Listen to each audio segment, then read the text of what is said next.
Three, two, one, recording. Good morning, good afternoon, or wherever it is you are in the world and whatever time it is over there. I hope you're having a good day.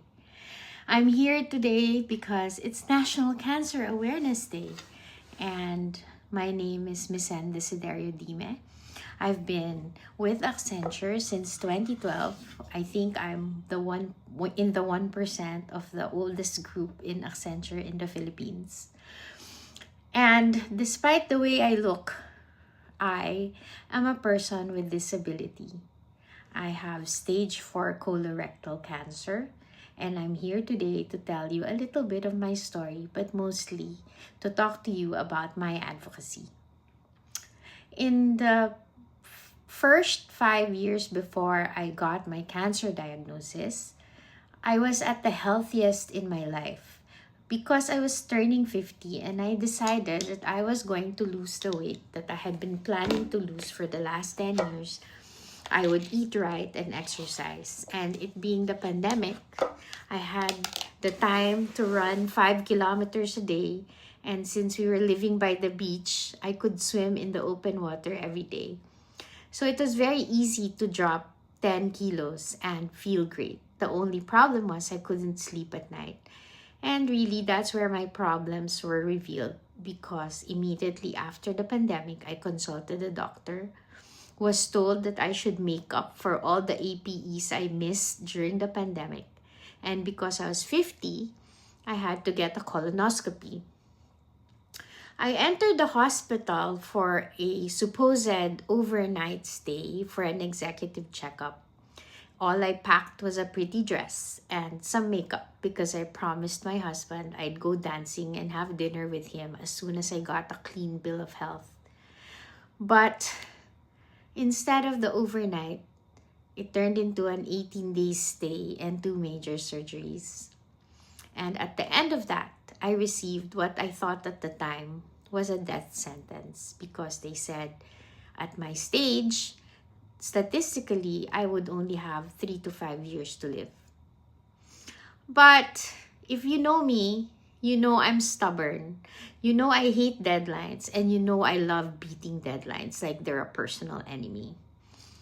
So after a few days of moaning and weeping and blaming the universe and whoever else I could think of for the cancer, I decided that, like everything else in life, there's always a choice. I could see cancer as a curse, or I could see cancer as a gift. And because I'm me, and they say that I'm overly optimistic, positivity being in my top 5 Clifton strengths, I decided I'm going to see cancer as a gift. And if you are like me and you have cancer, I'll tell you now why you should see it as a gift. Everyone's gonna die. It's a fact of life. You just don't know when. But if you're like me and you already know you have a terminal illness, you have some idea of when it's gonna happen. And you know it's going to happen soon.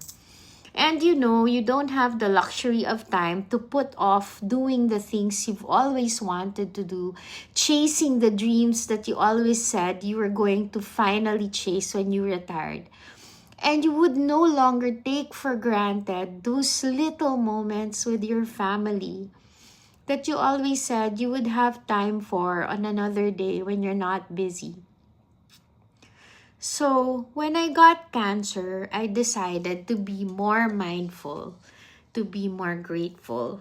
Because truly, every day that you wake up and you're still alive, and you feel the sun on your face, and you feel your daughter hugging you, you smell the coffee in the air, and you realize, hey, I have one more day to live. That's a gift.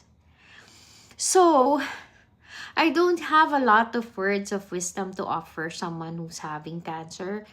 Just cooperate with the treatment.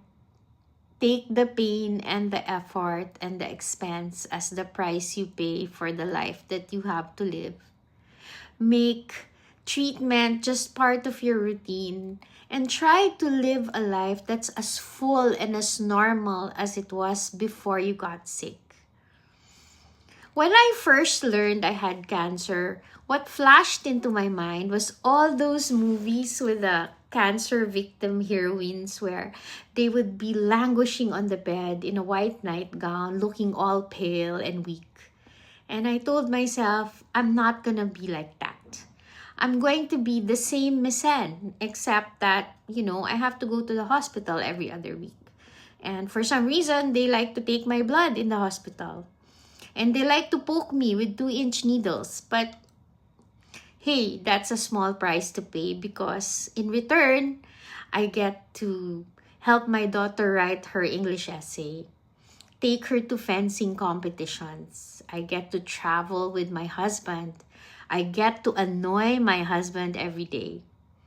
But at the same time, because cancer gives you the gift of awareness, I go out and spread the word that you can have a full life, a fulfilling, happy life, even when you have cancer. Secondly, you need to prepare. So I have a will. I've told my family where the will is.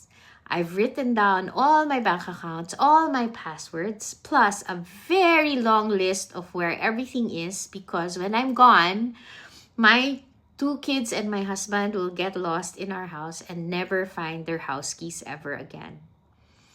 So to all of you, I hope if you're a cancer fighter like me, that you keep up the fight and don't lose hope because every single day is a gift. And if you are someone who is taking care of someone with cancer, I salute you and thank you because I know it's the most difficult thing to watch someone you love suffering. And us cancer patients, when we're in pain, we can be unbearable. And to Accenture, thank you for all the support that you've given cancer patients like me.